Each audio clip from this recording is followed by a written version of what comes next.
Hello friends, welcome to my channel food safety and regulatory. आज हम बात करेंगे कंडीशन ऑफ लाइसेंस की।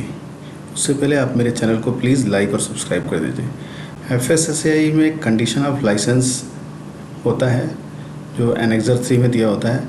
अगर एफएसएसएआई आपको लाइसेंस देता है तो कुछ कंडीशंस पे देता है कि आप ये चीज़ें फॉलो करोगे, इस कंडीशंस पे हम आपको लाइसेंस प्रोवाइड कर रहे हैं, आपको ये सारी चीज़ें कंप्लायंस करनी पड़ेगी।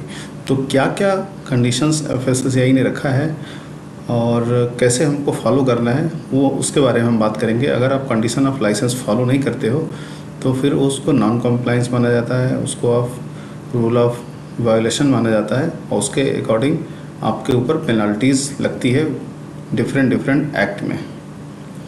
तो चलिए बात करते हैं। Under the Annexure 3, all food business operators shall ensure that the following conditions are complied with the times.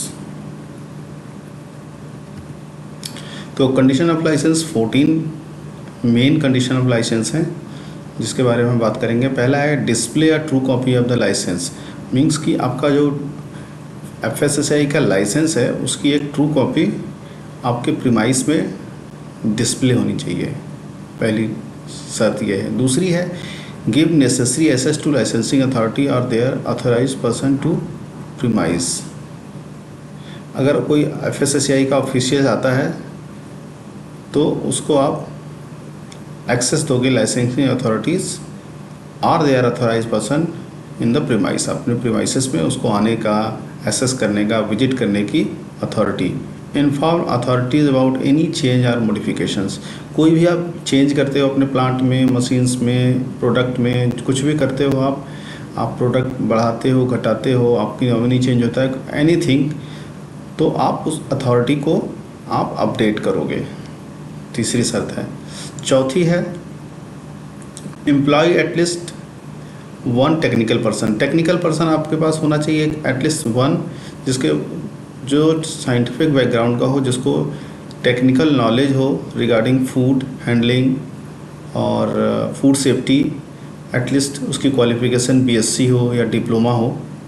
तो ऐसे बंदे को आपके पास कम से कम एक बंदा होना चाहिए। Furnishing periodic annual returns. आपको अगर आप मैन्युफैक्चरर हो या रीलेवलर हो या रीपैकर हो तो आपको एनुअल रिटर्न भरना पड़ता है साल में एक बार, फाइनेंशियल ईयर के हिसाब से। और एनुअल रिटर्न भरने की जो लास्ट डेट होती है वो हर साल की 31 मई को होती है।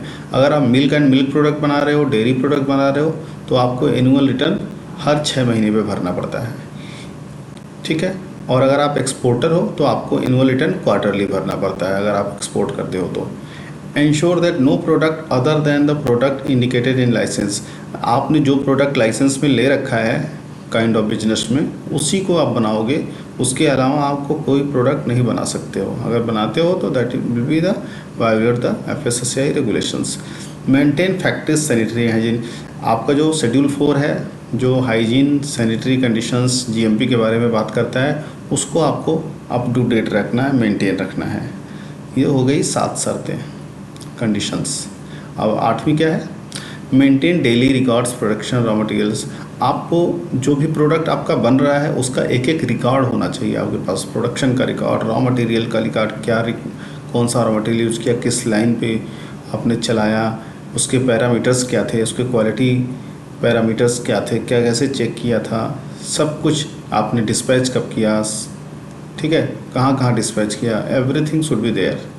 उसके अलावा 9वां है ensure that the source and standard of raw material use are optimum. जहाँ से भी आप रॉ मटेरियल ले रहे हो वहाँ से जो सोर्स कर रहे हो वो अच्छी जगह पे हो, अच्छे रिसोर्स से, अच्छे वेंडर से आपको सोर्स करना है रॉ मटेरियल, और वो भी एफएसएसएआई के रूल्स को फॉलो करता हो, ऐसा वेंडर होना चाहिए।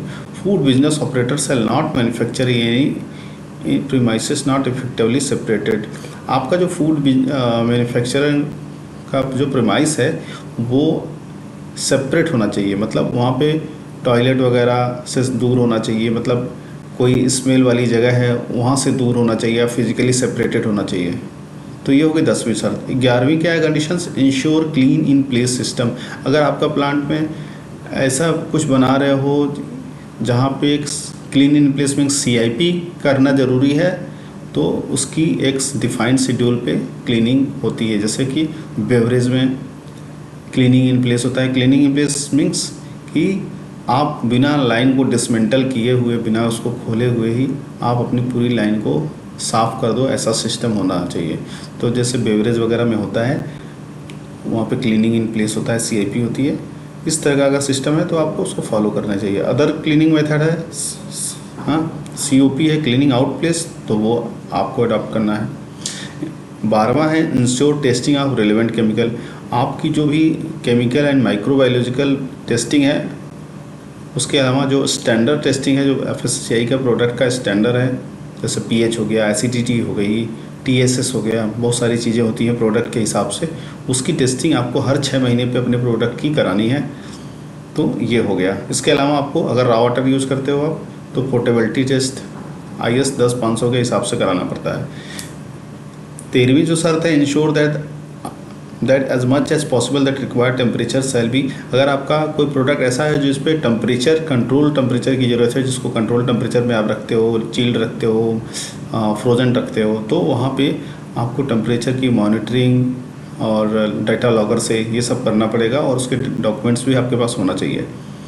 और जो लास्ट शर्त है वो है the manufacturer, importer, distributor shall buy and sell food product only from licence registered vendors. तो मैन्युफैक्चरर, इम्पोर्टर जो भी है, आपके पास लाइसेंस होना चाहिए। आप जिससे माल खरीद रहे हो उसके पास लाइसेंस होना चाहिए। आप जिस डिस्ट्रीब्यूटर को बेच रहे हो उसके पास भी लाइसेंस होना चाहिए। आप किसी ऐसे बंदे को अपना प्रोडक्ट नहीं बेच सकते हो जिसके पास लाइसेंस ना हो। इवन आपका रिटेलर है, उसके पास भी FSSAI का लाइसेंस होना चाहिए। नहीं लाइसेंस है तो छोटा है अगर, तो उसके पास कम से कम रजिस्ट्रेशन ही होना चाहिए, बट होना चाहिए। तो ये हो गई 14 शर्तें। इसके अलावा कुछ एडिशनल शर्तें होती हैं, कंडीशंस होती हैं, जो जैसे कि रेस्टोरेंट्स वालों के लिए होता है कि उन्हें प्रोडक्ट का मेनू डिस्प्ले करना है, और अगर फैट और ऑयल वाला प्रोडक्ट बना रहे हैं तो वो उनको डिस्प्ले करना है अपने यहाँ कि ये प्रोडक्ट है हमारा, इसमें फैट्स एंड ऑयल मिले हुए हैं। तो इस तरह की एडिशनल शर्तें होती हैं कुछ स्पेशल काइंड ऑफ बिजनेस के लिए। तो ये रहा कंडीशन ऑफ लाइसेंस छोटे में।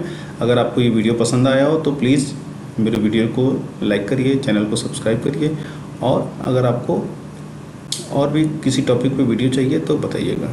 Thank you.